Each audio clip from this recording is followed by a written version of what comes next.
Good evening, Manic and Chill is live for the last episode of July. Shane, this means we're going to be getting into August, which means preseason games, and it's the last month before we get into the NFL season. Appreciate everybody joining us tonight. As you see on the thumbnail, redraft reconciliation. And we thought this would be a fun show to jump on here and just talk through some redraft ADP. We'll look at some redraft, we'll look at some underdog, and we'll try to figure out, Shane, what story is being told?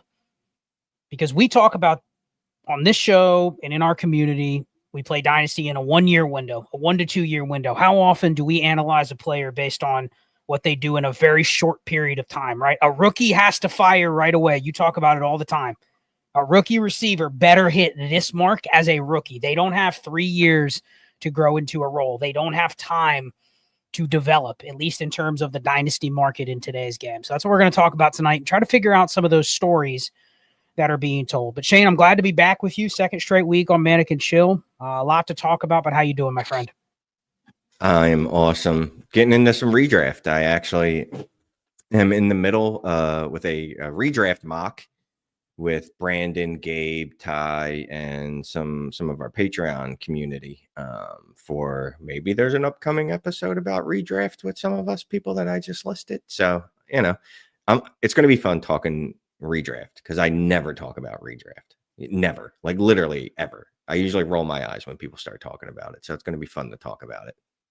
Well, but if you're listening to this and you're going, well, I don't play redraft, I'm only tuning in for Dynasty, I think there's a bigger crossover than ever before between the two. You say you don't talk redraft, but how many times do we joke, oh, Dynasty is just a modified redraft where people care about some future shit that may or may not matter, when in a redraft league they don't? That's the only real difference.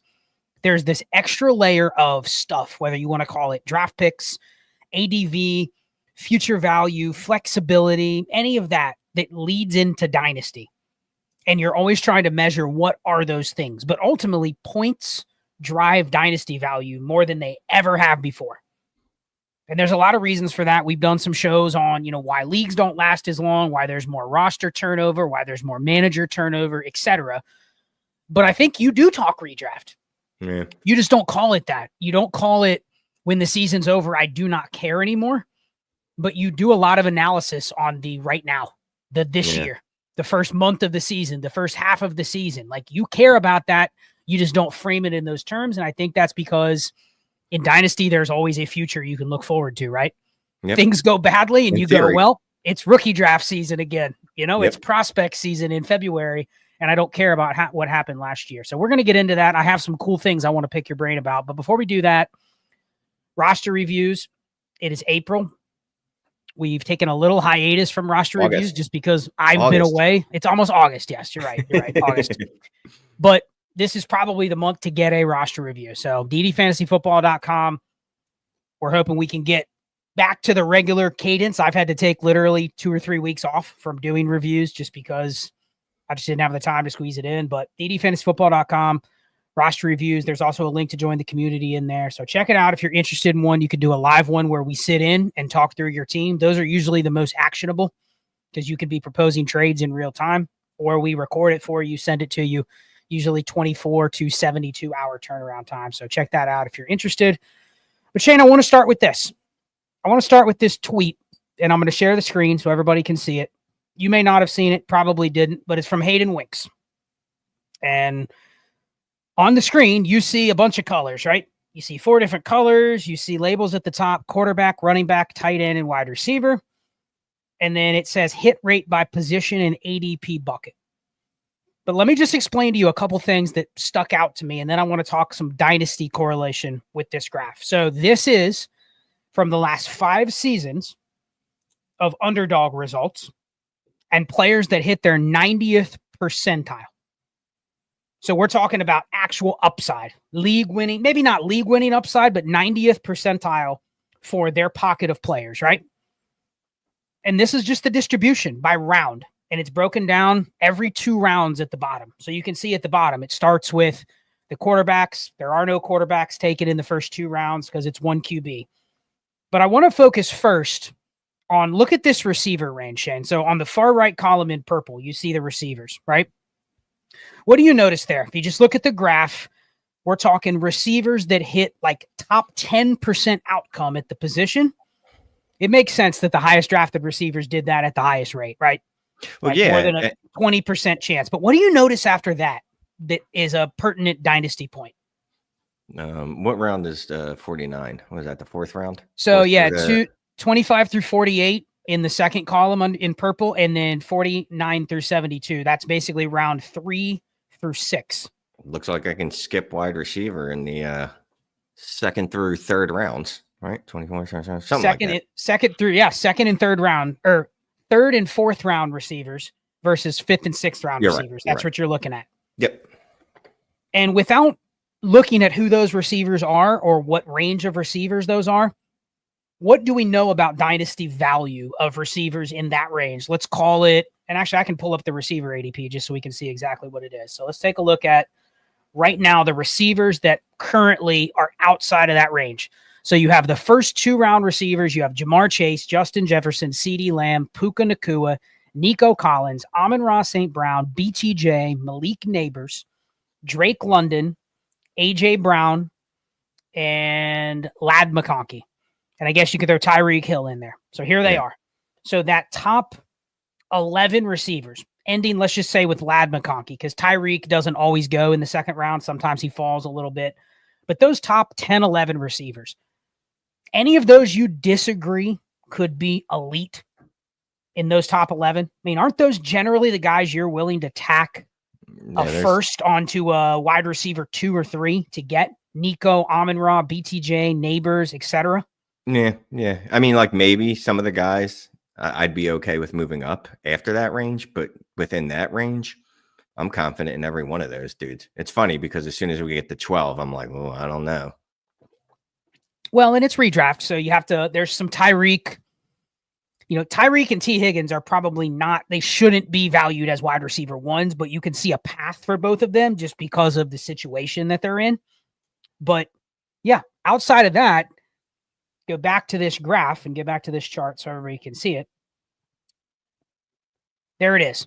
So what that's saying is that next tier of receivers between wide receiver, let's just call it this year, it's wide receiver 13, and you go all the way down to where the third round or the fourth round ends, you're right around wide receiver 25. So 13 through 25 is no better for immediate production or high-end production than in this year, if you look at this year, than 26 through 39. Now, what do you know about some of these names? And I'm just going to rattle them off for you, Shane. Dynasty-wise. Okay. Marvin Harrison, Garrett Wilson, Rashee Rice, Jackson Smith and Jigba, Tet McMillan, Xavier Worthy, T. Higgins. What do you notice about those? Because that's basically your teen valued receivers in Dynasty, right? Those are like the next tier of guys that people will elevate as, well, they could be really good, but for one reason or another, they're not. Yeah, there's something there, right? Like Garrett Wilson, we haven't seen it yet at an elite level. I mean, but not just Garrett Wilson, like T. Higgins, there's the injury stuff, etc. There's something with every one of them. Xavier Worthy, and Rashee Rice. Are they going to cannibalize each other? Which one's going to be the one, etc. Yep.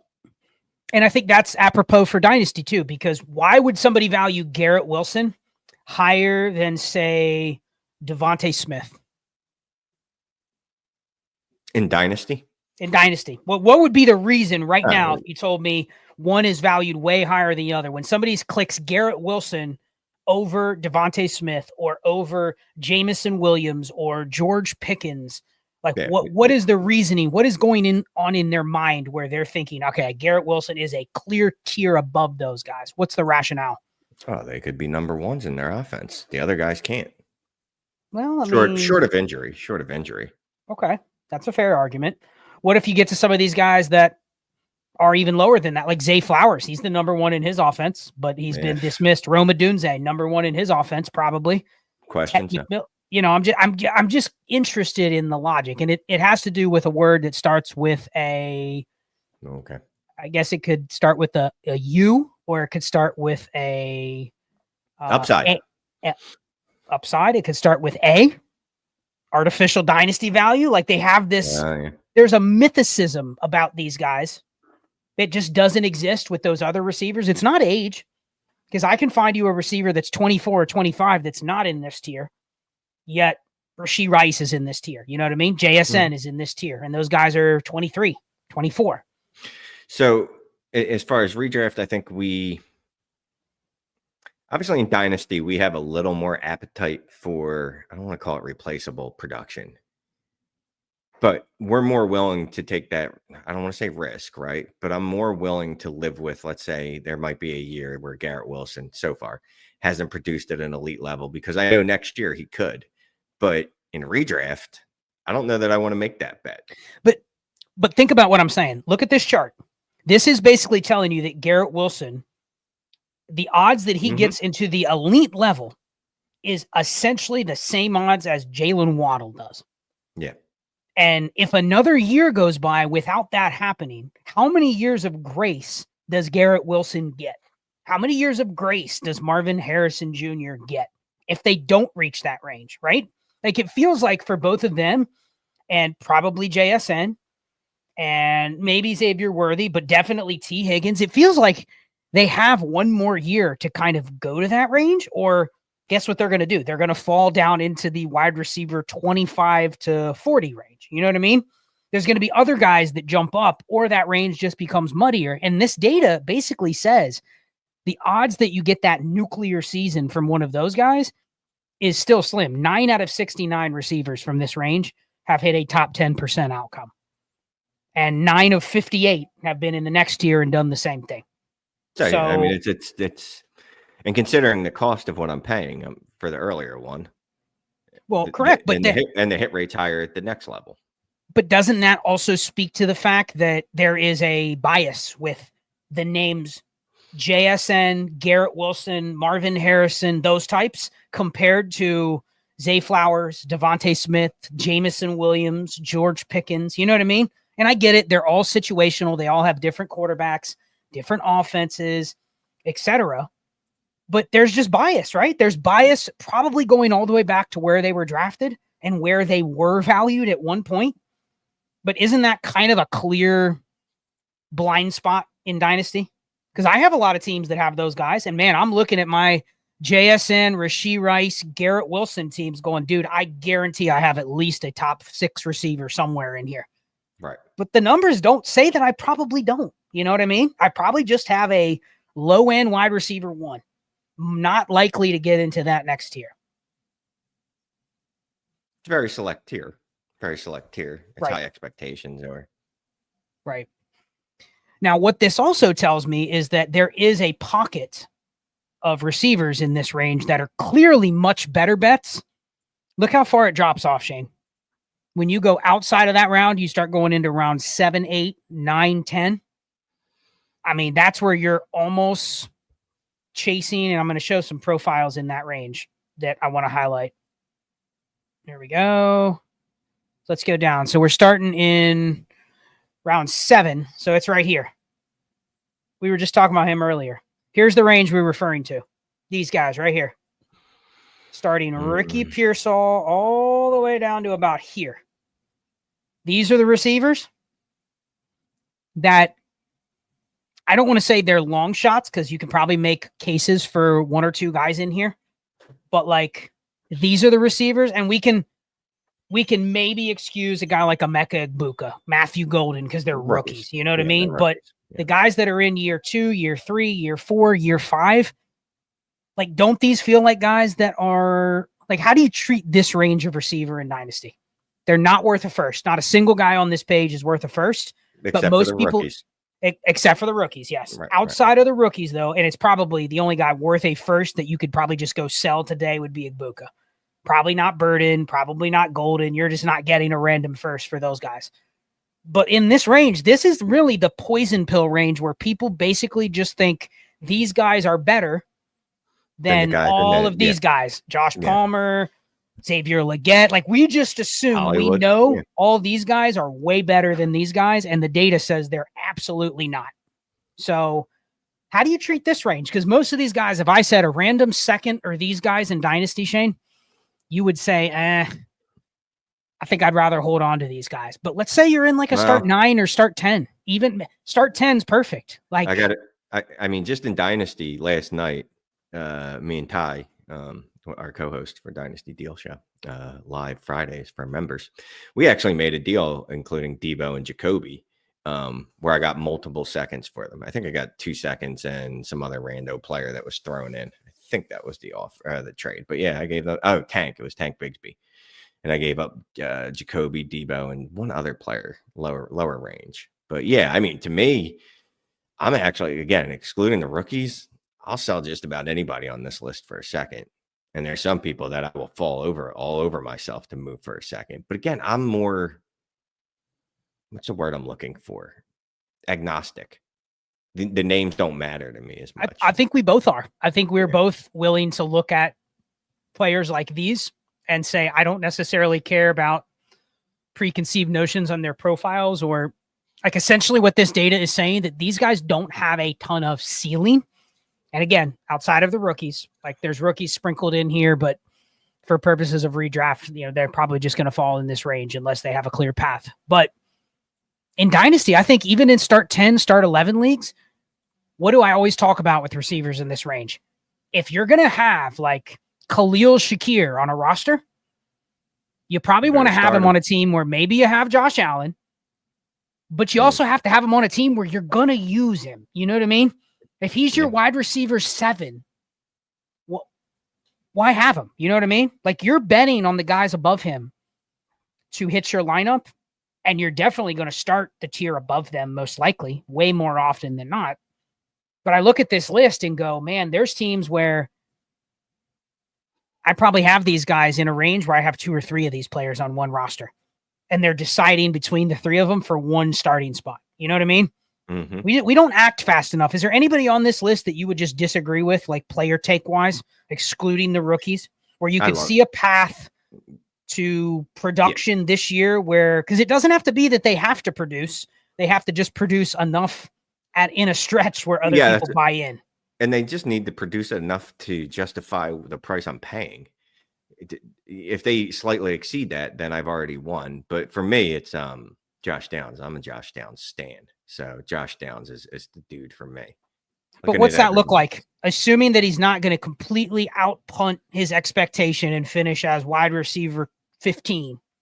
Like, what are you looking for if you're like, I don't want to sell Josh Downs for a random second, but like, what's the fast forward 3 months?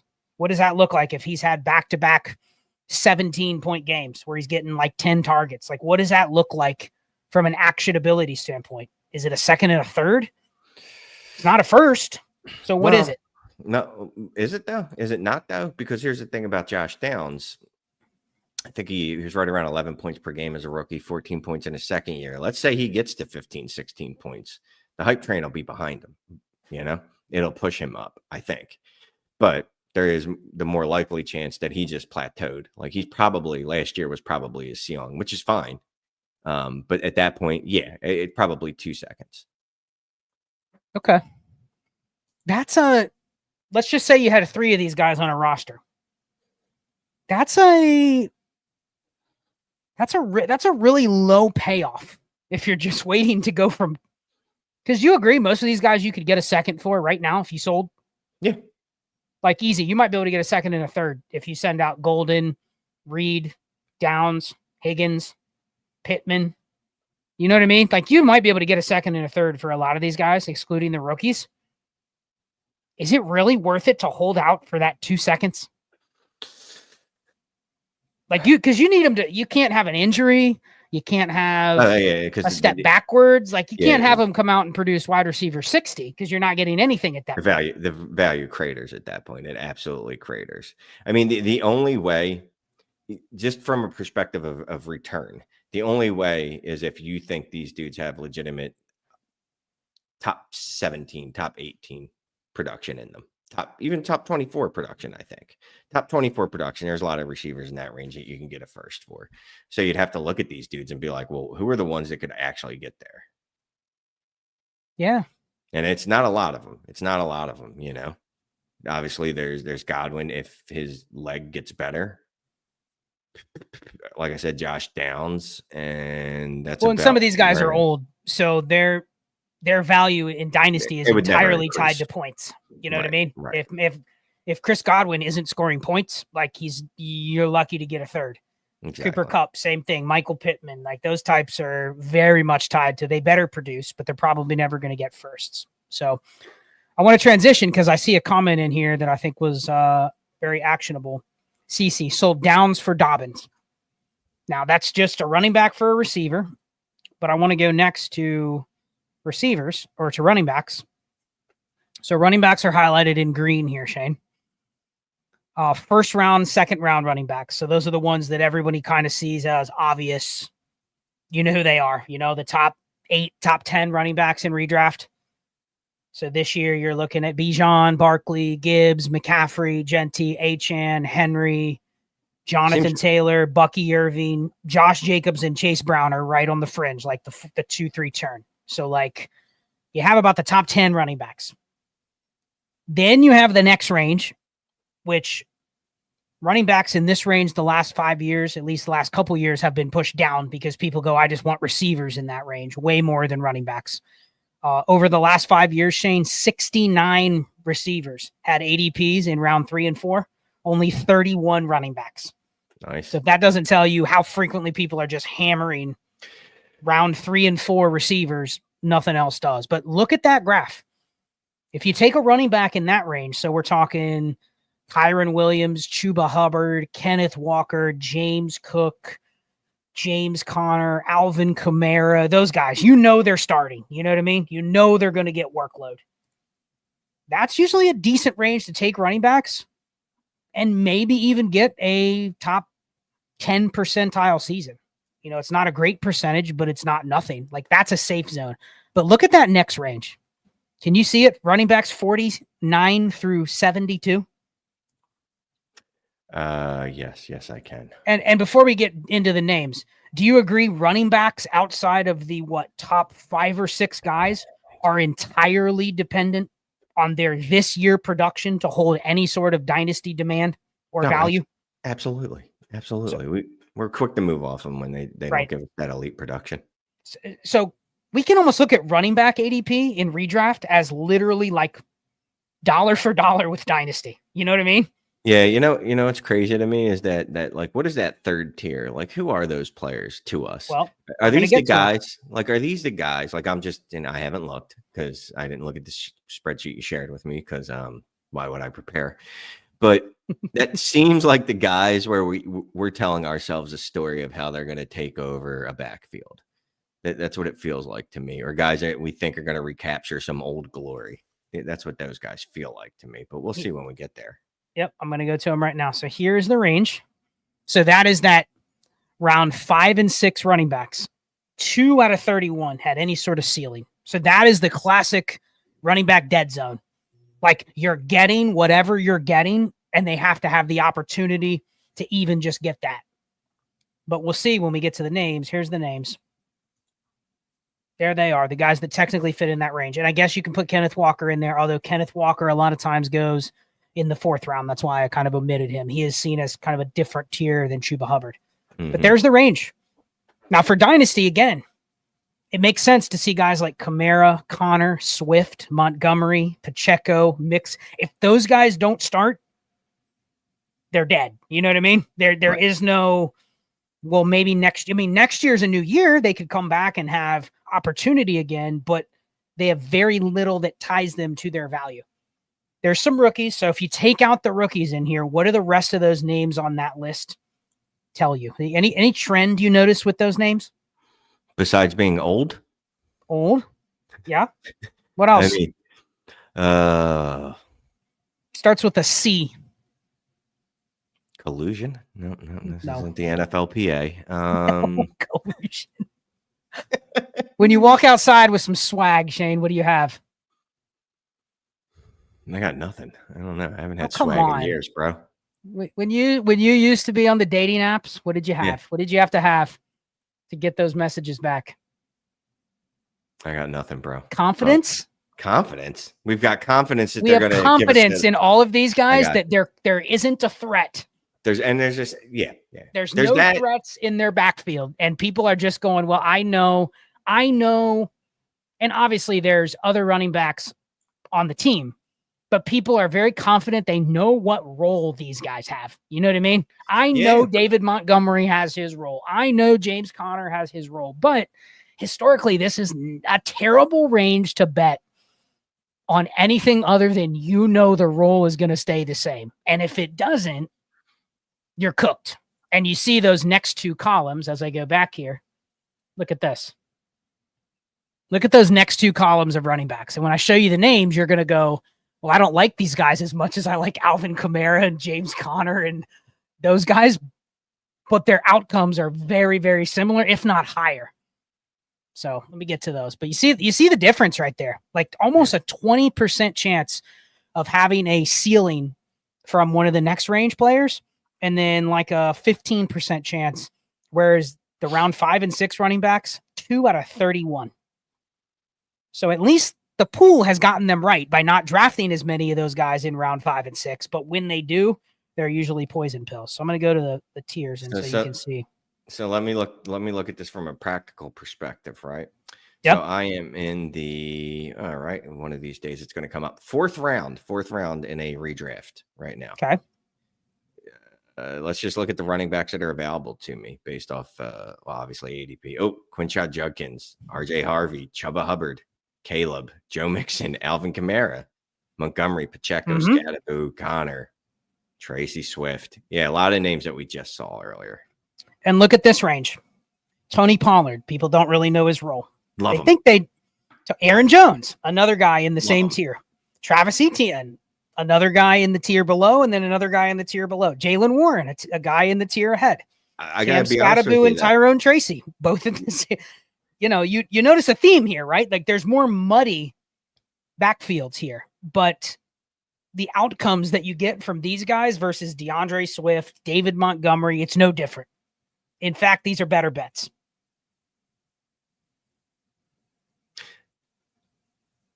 I actually like all these dudes. I love them for Dynasty. Well, except for Cam, but for Dynasty, but let's just look at it as a profile. These types of dudes, I love every one of them. I love dudes like this because they're not that expensive. The upside is literally the same as the dudes you just named that are in that tier above them. Well, take out Scadaboo and Judkins because they're rookies and they have a little bit. And again, we're looking at this from I don't care about Scadaboo or Judkins. If they do nothing this year, I don't care about them. Do you know what I mean? Mm-hmm. Like Judkins is an exception because of his legal situation. Like he could miss the entire year and people would still like him next year if he's back. But that might be the one saving grace about his value is that wouldn't you rather, let me just, we talked about Judkins last week, so I don't want to relitigate this whole debate, but wouldn't you rather with Judkins almost miss the year entirely and then come back fresh next year rather than miss the first month of training camp, then be on the exempt list, then get suspended and then come back and suck for the last 4 games or 6 games of the year because he's on a terrible team? Right. Wouldn't you almost rather the latter where he just starts fresh next year? I mean, because he's going to bottom out either way. Yeah, if you play out that scenario, if that's how it goes, absolutely. No, we're actually not far from that scenario starting to play out because we're 2 weeks away from preseason games. And he hasn't signed. And if he goes on the exempt list, then it's like things are just in limbo until whatever happens with his legal situation. So it almost feels like he's an exception in this range. And keep in mind, 2 weeks ago, he was going up in the tier above with Caleb Johnson, Travion Henderson. Like he was in the tier above. He's fallen here because of obviously him not being signed and not being in camp. So, but every other one of these guys, you could squint and see if these guys have a better share of their backfield than what you anticipated. They're just as good as DeAndre Swift and Alvin Kamara. You know what I mean? Mm-hmm. Like they're just as good. So, and then we'll look at the next tier because the next tier literally has the same exact hit rate. The round 9 and 10 running backs. So 6 out of 42. And we're not just talking about delivering their ADP. We're talking about hitting a top 10 percentile outcome. So we're talking like maybe even finding a league winner in this range as well. So we're talking round 9 through 10. Here we are around 9 through 10. Anything stand out? Right. Actually, I highlighted the whole subset as before. But let's go to the next tier and just take the guys that are right below that. So right here. Dylan Sampson, what the hell are you doing in there? Anyway. That's the effect of like that's the effect of the Judkins down, Sampson is way up. But like this range, and I want to stop probably Ray Davis, because that usually feels like, because James Cook's holding out, people will take Ray Davis as kind of like the last starter. Not holding out, but he's not there. People are expecting an impact on James Cook, so they've steamed Ray Davis up. But even these names right here, and these are the most uninspiring names, and I get it. A few of these guys could move out, but let's just talk from like a dynasty perspective on this whole range of players that I just highlighted. So we started at, I think, Tony Pollard, all the way down to like, I hate including Najee in there because like you can't do anything with Najee right now. Let's cut it off right here, like Ramondre Stevenson. I mean, you can include Javonte. I think Javonte's kind of in that range. Yeah, you can include Javonte, and you can probably include Najee. I won't put Tootin in there because he's a rookie. But like, how do you treat these guys in Dynasty? At what point would you need one of these players in a Dynasty league? Like, do you ever look at your team and you're like, I want to add a few of these guys to my bench because I know there's equity if they're startable? You know what I mean? Yeah, my bench. No, I look at a lot of my line. No, not a lot of my lineups. I look at my lineups and go, you know what? I probably could use an Aaron Jones as a starter over whatever meta can I have in there. Travis Etienne. A lot of these guys, though, like if I had these as my RB3s and 4s, I'd be in heaven. Again, taking Judkins out of the mix because that's got nothing to his ADP has nothing to do with him right now. You know what I mean? Not his playing, I should say. More the issues that he's going through. But like, yeah, Charbonnet, Spears, Stevenson, even Javonte because he's cheap. But like all these dudes, I would love to have every one of these dudes on my roster. Again, they're cheap. The only time I don't want them is when I have too many of them, to be quite honest with you. And I don't know. I mean, what's the right amount if you have like a start 11? Because we just talked about earlier, the comment was trade Josh Downs for J.K. Dobbins, which is literally like going from that receiver tier to this running back tier. You know what I mean? It's like a 1-for-1. But a lot of people wouldn't do that, Shane. If you put a poll out there on Twitter and you said, I would give up Josh Downs for Travis Etienne, people would absolutely shit on you for giving up Josh Downs, even though we just went through and said these guys are both entirely dependent on what they do right now. There's still that bias. I bet you if you lined up the receiver versus the running back in the exact same slot, people would take the receiver in every trade. Like, what is that? Why can we talk about 1 to 2 year windows, yet we always take the receiver for the longevity? What is that? That 1 to 2 year window that a lot of us talk about is we're talking shit, and we don't really believe it. It's that simple. Because if you did, and Josh McAtee brought this up on one show we were doing one night. If we actually believed in that, we would gear our teams towards that. Our dynasty rosters would reflect that. We would have a ton of 28 to 30, well, maybe not 30. So 27 to 29, 30-year-old wide receivers. A bunch of running backs named Jones, Pollard, even Etienne at this point. Like a lot of our dynasty rosters, if we're trying to win now, would be geared that way. Yeah, but what is that with do people actually believe that? Do they actually believe that because Jaden Reed and Josh Downs are still younger, that their window will be extended longer than the window of Travis Etienne and Tajay Spears and Ramondre Stevenson? Aren't their windows literally, are they in the next spot like they are this year, next year? Because I don't care how old Travis Etienne is or how many times he switches teams or how many times he loses work. If he's in the same position he is right now, he's going to almost have the same dynasty value as long as he's in that position. You know what I mean? He's just always going to be one of those guys where you're like, okay, if he's usable, I'll use him. But that's all he ever is. It feels like we artificially inflate receivers because it feels like we get a mulligan on receivers, but we really don't. I mean, I can probably go here. I'm going to switch over to receivers. Let's go down to the receivers that are probably failed Josh Downses and go find some of those guys. I mean, you can see some down here. Guys like Wan'Dale Robinson. I know he's been injured, but there's one. I mean, probably Maybe Xavier Legette fits in that category. Quentin Johnston fits in that category. A couple years ago, Shane, those guys were young too. Right. And but, now it doesn't matter. We don't care if they're young because Wan'Dale Robinson is the same age as Josh Downs, and nobody cares. But young wide receivers typically hold more allure than young running backs, even, or young running backs at the same age. Some do. But you look at like Wan'Dale Robinson. No, I'm not talking about Bijan Robinson and obviously guys like that, Gibbs. But the funny thing is there are young guys in here that nobody likes. And then there are young guys in here that are not any better than the young guys nobody likes, but some hold value and some don't. That's what I'm fascinated at with the receiver, because the guys like Downs and a few of these others, even like Rashad Bateman, I mean, he's going higher than guys that have outproduced him historically. You know what I mean? Like it's just interesting how much that profile or some of just the ADV that a player carries can buy them an extra year or two of being able to even bounce back on the market. So anyway, I want to go back to another position. I want to hit tight ends real quick. We're going to keep this segment probably about, 5 minutes. You notice anything with the tight end graph in blue? What is that? Oper. We got to flat out. That means never draft a tight end there if you want a good one. Never draft the tight ends that cost you a lot but are not elite. That's a bad bet. So I mean, hey, who are we talking about there? We're talking about Mark Andrews, the Pat Freiermuths in the past, the Cole Kmets. You have to remember this is half PPR, so tight ends are already going to fall.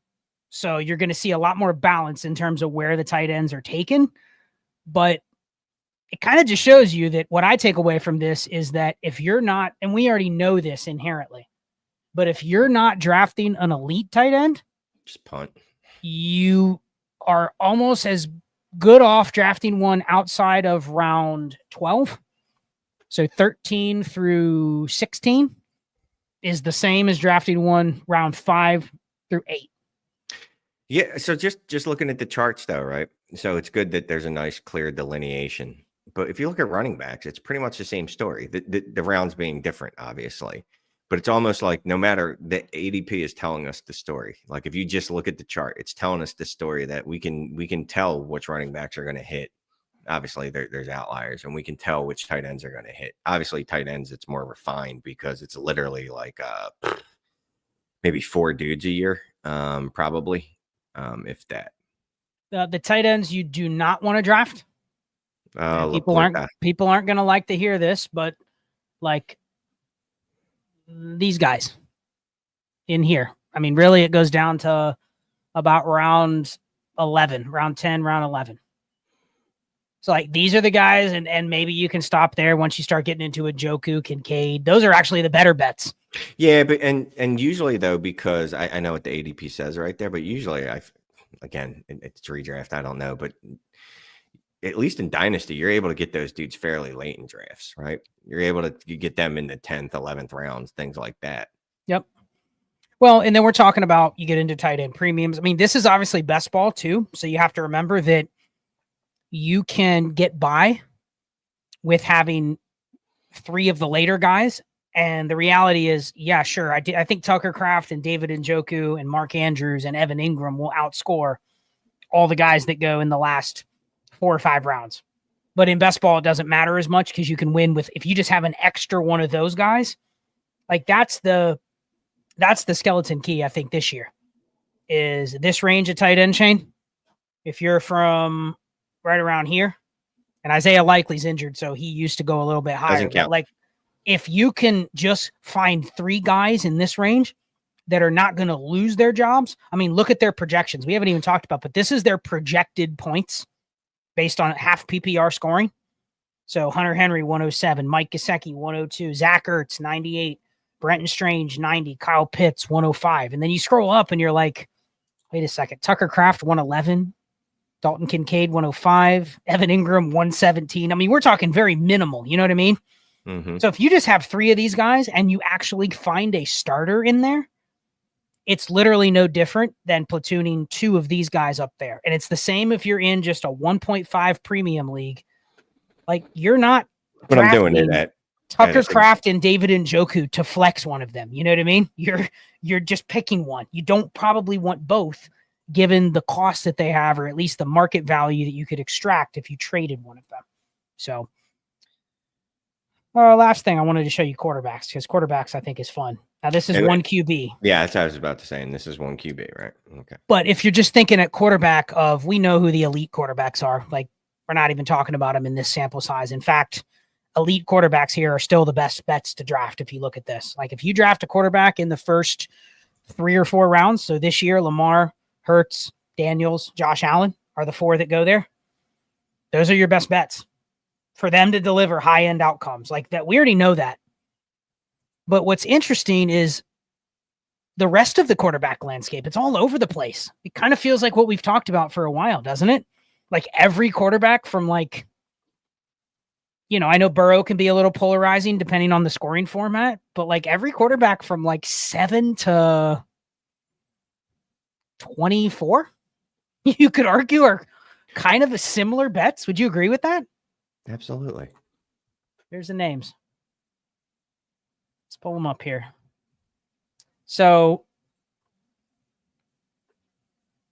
this is redraft ADP. Not exactly Dynasty, but basically and Burrow technically doesn't go till round 5-6 turn. But literally, if you go ignoring the guys that go round 11 and 12, if you go all the way down to basically where the ADP ends, the odds that you get a let's just call it like a quarterback 1, like a top 12 season, is not that big of a difference. So what does that tell you from like a dynasty perspective on guys like Pat Mahomes, Justin Herbert, Drake May? And then I want to just look at, why is Justin Herbert quarterback 7, but he's quarterback 17 in redraft? How is Jordan Love quarterback 12, but he's quarterback 18 in redraft? Like, isn't that almost saying like, no, we don't believe in them. We don't believe it. Yeah, well, they're completely being propped up by, all right, well, this is what I'm going to have them for a long time. Somewhere along that you're going to have, CJ Stroud for a long time. You're probably going to have Bryce Young for a while. I mean, it's weird. We've just assigned this elite value. And a lot of it, I think, don't you think it has to do with the bias on how they play in real NFL too? People see Justin Herbert as a really good NFL quarterback. Oh, yeah. They're not sure about Bryce Young, so there has to be a massive difference. Absolutely. Actionable takeaways from this? Any names you spot where you're like, holy hell, how is that guy quarterback 19, but in Dynasty he's steamed up? Oh, boy. I mean, I don't want to pick on CJ Stroud. So pick on him. CJ Stroud. He's being drafted at quarterback 20, yet Dynasty he's still top 10. Yeah, I'll go no, you know what? 2 is probably QB 20s in Cam Ward. I think 2 is one of the guys that is basically where he is. You know what I mean? Yeah. Yeah, it's probably just, CJ Stroud's really the biggest one to me. I mean, Drake May, obviously, there's a gap there. He's QB 7 on KTC. Any on here you notice that there's zero chance you could actually extract this dynasty? Can you get quarterback 8 value for Bo Nix? Justin Fields, Bo Nix, Brock Purdy, Kyler Murray, literally everybody after about QB 6. Honestly, QB 6, you have trouble extracting the value you think you should get for Pat Mahomes. Literally, it's like the top 5 after that. It's hard. It's hard out there. Yeah. It's just interesting. It's interesting how this is what's happened in redraft, is that when have you had the quarterbacks go off in your redraft mock yet? Well, let's say it's one like QB. The non-elite ones. Have you got to this range where it's just everybody's getting their starter? Let's look at the QBs. We are at the Patrick Mahomes, Bo Nix, Caleb Williams, CJ Stroud range. One of us took Jalen Hurts, me. Obviously, Jaden Daniels is gone, Josh Allen, Lamar, and Joe Burrow. So if you apply this to Superflex, if you have one of those teams where you're built with, I don't know, 2 of these guys that are like, let's say you have Dak Prescott and Kyler Murray. They're both projected top 12. neither of them can extract quarterback 12 or better value, it seems, right? Like they're not as sexy as CJ Stroud or Justin Herbert or even Trevor Lawrence. You know what I mean?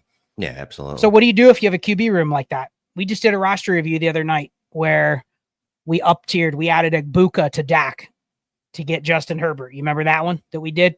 We didn't do it. No, Someone but else the did it. person did it, and we don't do that. That would be they bought into the hype, right? They bought into the Justin Herbert is a tier above Dak Prescott, and they tacked on Buka to go from Dak to Herbert. Yeah, and that feels like don't do that. We would do the opposite, right? Absolutely. We would tier off of Herbert to get Dak in a first, dude. Kyler in a first. Can you do that though? Can you do it? I want to throw it out to the chat. Can you actually make these quarterback pivots though, based on this year's projection? Because I mean, dude, if Trevor Lawrence is quarterback 19 this year, like he's not going to hold the same value anymore. You know what I mean? He's just not. CJ Stroud, if he's quarterback 20, he's going to fall. Jordan Love, if he's quarterback 18, like they're just not going to have the demand anymore. Yet here we are. So anyway, that was fun. I thought that was cool. Shout out to Hayden Winks. He put all this together, and yeah, man, thought it was very interesting to see how this impacted a 1-year bet.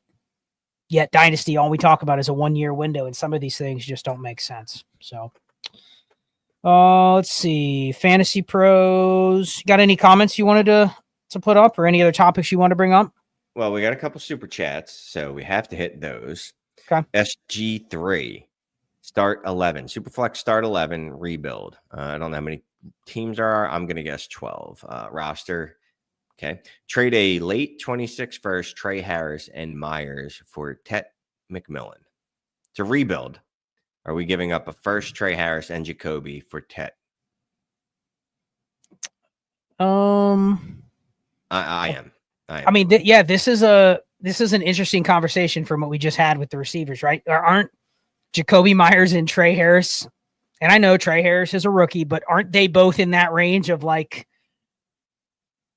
they're kind of even in a start 11, they're kind of right on the fringe of who you'd even want, and their demand is very much tied to Jacoby Myers better produce, Trey Harris better come out the gate swinging. Otherwise, he's at risk of just being another dude, you know what I mean? Like that, he's another Romeo Dobbs, Wan'Dale Robinson type if he doesn't come out and really take hold of a role. So yeah, I think I'm doing this. Yeah, I'm doing it. You're getting what could be an elite player for a first, and then 2 assets that I love Trey Harris, I love Jacoby Myers, but they're not really that valuable in Dynasty. Oh, we had one more. Yeah, put it in. I don't think I started. It automatically does it. Matt Glor, 12 by 12, deep, brah, super flex, rebuilding down to the studs. Only has CD left. He was offered a 27 and 28 first and 27 and 28 second, all expected to be mid, or roam in a 26 first late. Thanks. I have no idea how we would know that a 28 first and second would be mid at this point in the game.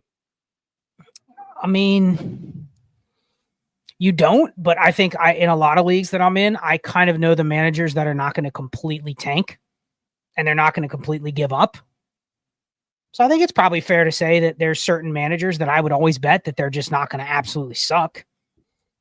Like, no shade to you, but you would be somebody that I would be sometimes willing to bet on a little more range of outcomes with somebody's picks, because you're not afraid just to go screw it. You know what I mean? Variance. Yeah. So like there's some managers where you're just like, man, this team, and a lot of times those managers are the ones where you're like, I don't think they're ever aggressive enough to win, but they're not going to completely mismanage the team so badly that they're the 101.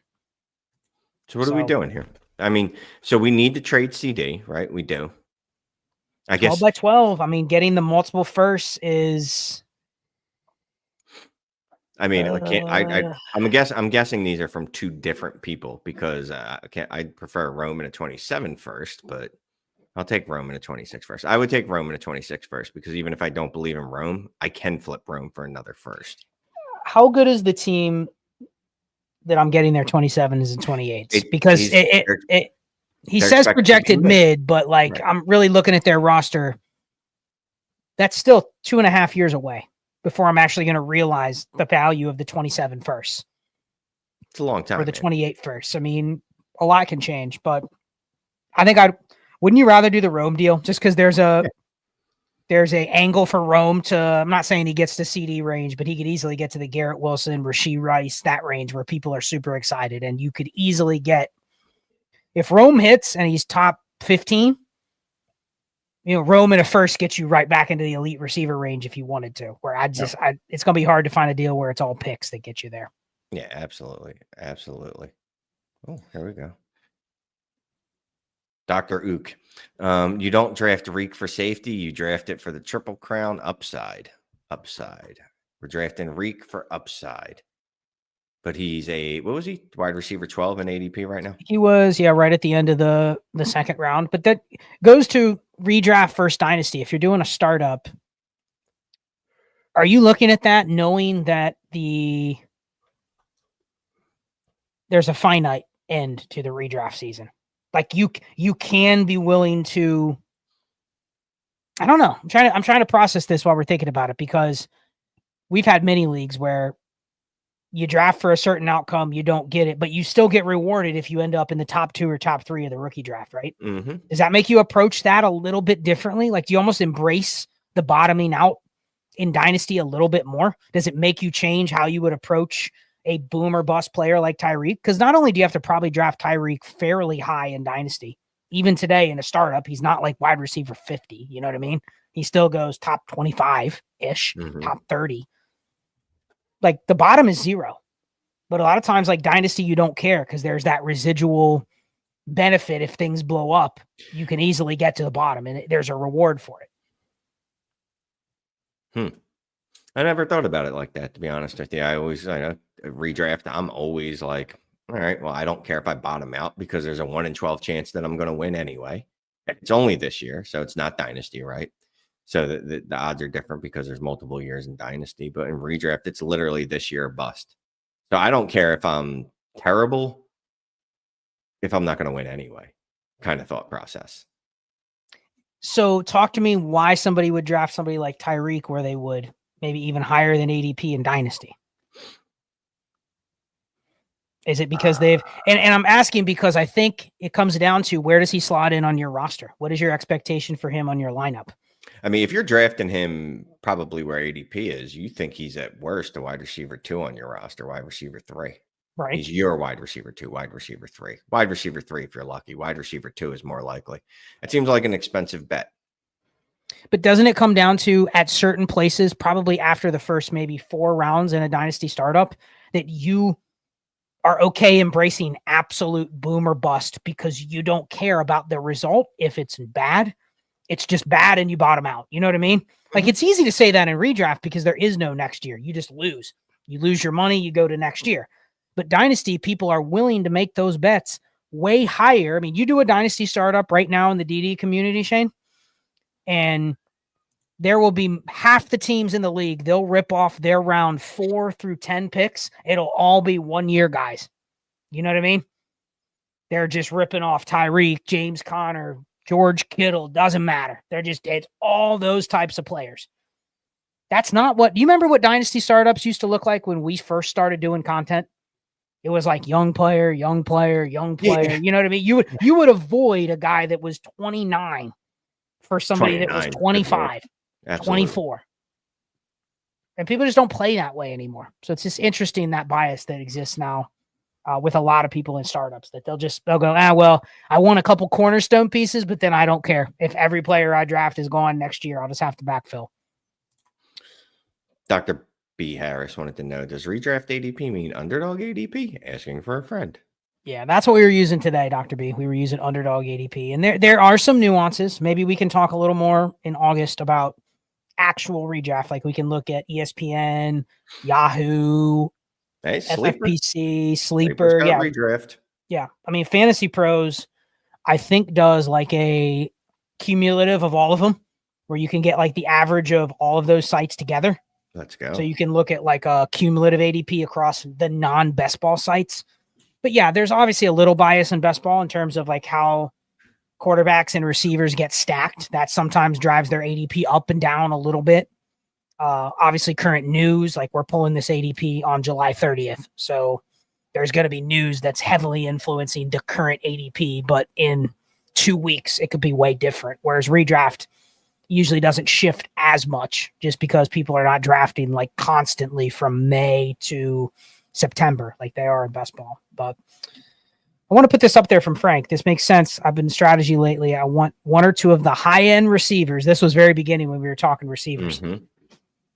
Haven't we talked about this for like years, Shane? Like that is the range where it is like the fake upside receivers that people value higher than really their range of outcome says. Like, let's say you have a roster and you have all guys in that range. You don't have a top 12 receiver, but you have 4 guys from wide receiver 13 to 35. Like, what are you doing? What are you doing? Is that a team you really have the firepower to just add a first onto Rashee Rice to get Puka Nacua? You know what I mean? Well, yeah, that one you do because Puka gets too much hate. But okay, usually, but that's the type of deal I would look at your roster and go, Shane, like, I don't know if that's all you have at receiver, you probably don't have the luxury to just throw your firsts around. You don't.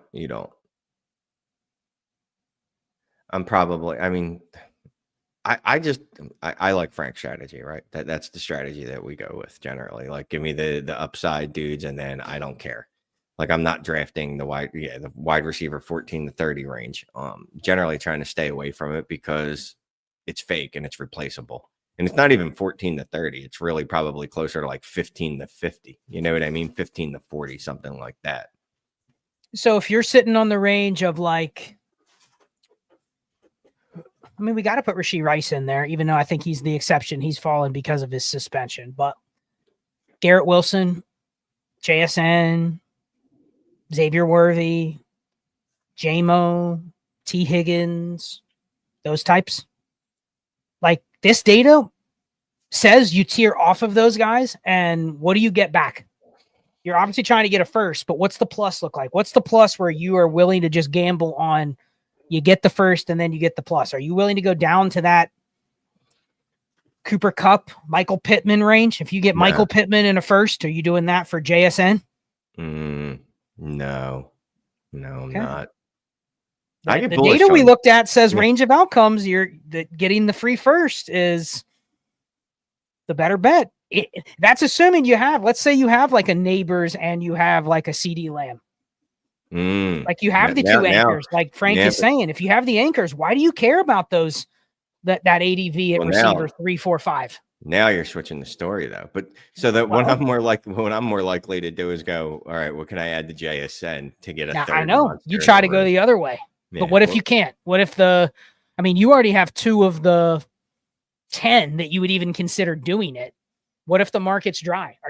I don't think enough people in Dynasty will go that route where they're like, man, I traded away Marvin Harrison Jr. for Jacoby Myers and a 27 first. You know what I mean? Mm-hmm. People post that and they're like, oh, that's a cheap Marv.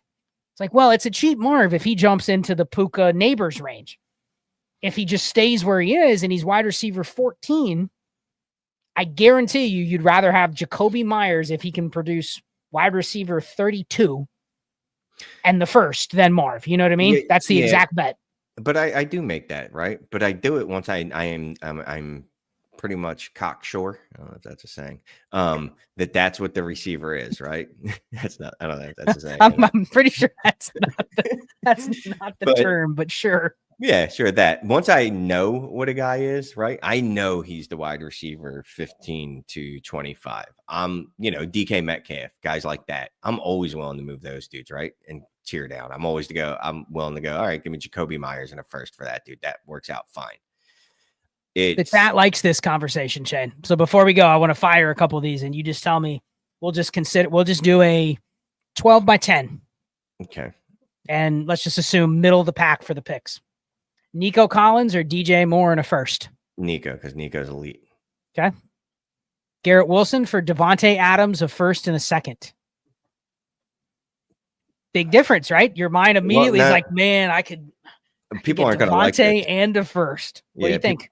I go back and forth on G-Dub. I mean, it's going to depend on the day. Most days, I think I already know what he is, and it's a wide receiver too. Which, that's fine. I can't remember where I was listening to, but no receiver. I think it was like he's like second or third in terms of targets in his first 3 years with the least amount of production. Right. And now he's had bad quarterbacks and bad offenses, but Yes.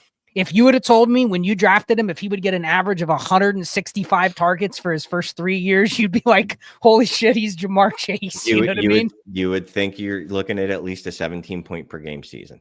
Yeah.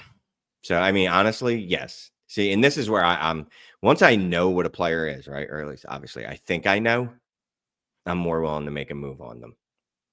Here's another one. JSN or Diggs in a first. So JSN, I'm less sure that I know that he's a wide receiver too. I still think he could be. So you're more sure that Garrett Wilson is not going to burn you than JSN? I'm more sure that Garrett Wilson will burn me than JSN. Oh, so you think Garrett Wilson is better than JSN? No, you're saying it the opposite of how No. You declined the Garrett Wilson deal. You took Adams in the first, right? Yeah, I took Adams in the first. Okay, so what are you doing here? I'm holding on the JSN here. Okay. So you're more sure that Garrett Wilson is, when I say burn, you mean if you have him, you're going to get burned. You're more sure Garrett Wilson is not going to go into the elite range than you are JSN. Exactly. Okay. Yeah. Sorry, we didn't get there. Yeah, no, it's fine. Good thought exercise. I think it's just interesting that you look at the receivers in that range, just to tie a bow on that, and you can easily spot the ones that are in the top tail of that we just hold a dynasty profile to them. That really, if you look at this data, it has to be realized for guys like Garrett Wilson and JSN and Marvin Harrison. Like, it's got to be realized this year. You can't go, well, let's wait another year where they're wide receiver 22 or 25 and then expect them to get better next year. You know what I mean? Like the ascension has to continue now. But otherwise they're overvalued. But you can generally still make deals like I said, trade DK Metcalf for a first and a Jacoby Myers.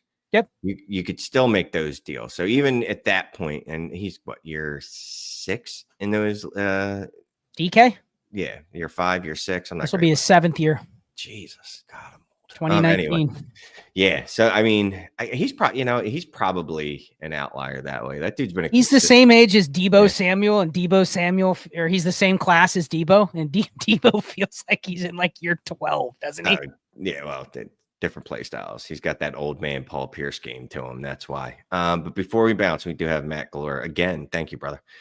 Team trading that 27 and 28 first only has Mahomes, Waddle, DK Sutton, and Flowers, and then Lamb. All right, and it's 12 by 12. So let me just do some math here. Super flexing, right? 1, 2, 3, 4, 5, 6. I'll give you 6. You've named 6 starters. The fact that you didn't name anyone after that, and you've gotten down to the Flowers range, and every one of his receivers is in that like kind of not great bet zone. You know what I mean? Like they could be fine, but they also could easily in 2 years not be relevant at all. Yeah, I'm fine with both deals. It's just, what do you want to do? Like, do you want to try to make your push a little earlier, right? Do you want to, if Rome goes out there and gives you at least a wide receiver 2 season, you could probably do the deal that we were just talking about, right? You could flip Rome for a first. Those are his next best 2 players, Jerome Ford and Tank Bigsby. Damn. Yeah. And at 12 by 12, I want those picks, Shane. Yeah, those could be like top 3. I wish I could get his 26, but yeah, no, actually I'll take the picks. That team's not good. Can I get his birds too? And he didn't name another quarterback. So yeah. See ya. Thank you. That's not the team that should be gutting everything in the future for one player, is it? Absolutely not. Not. But good for them. Thank you. Cool. Well, this was a fun show. We'll do a little more kind of redraft. Maybe we'll do some startup stuff. Maybe we'll do another startup sometime in August just to walk through kind of where things have changed since we did that last one. I think it was like end of May. It's been a while. But yeah, we only have a month till the season starts. Preseason's kicking off here really, really shortly. And we're ready to go. So thank you, everybody that tuned in. Thank you for the super chats. Again, if you want a roster review, link in the description, live review or a recorded review. We're trying to ramp those up in August. So check that out. Join the community if you're not already in there, ddfantasyfootball.com. And then members only Friday night. That's where we'll hit all the trades. We don't do a lot of trades on Manic and Chill because we have Dynasty Deal Show on Friday night. So tune in. Literally, if you like trades and you want all of your trades answered, if you submit them, we will answer them. So that's your place to get 5. We have people in there getting 5 trade questions answered. So we're fine with it. That's Yeah, why we do it Friday night, 9:00. So thank you, everybody. For those in the Discord, Ray is doing a show live on the Discord stages here in a minute or two. So we're going to jump in there. Have a good night, everybody, and see you next week. Literally starting right now.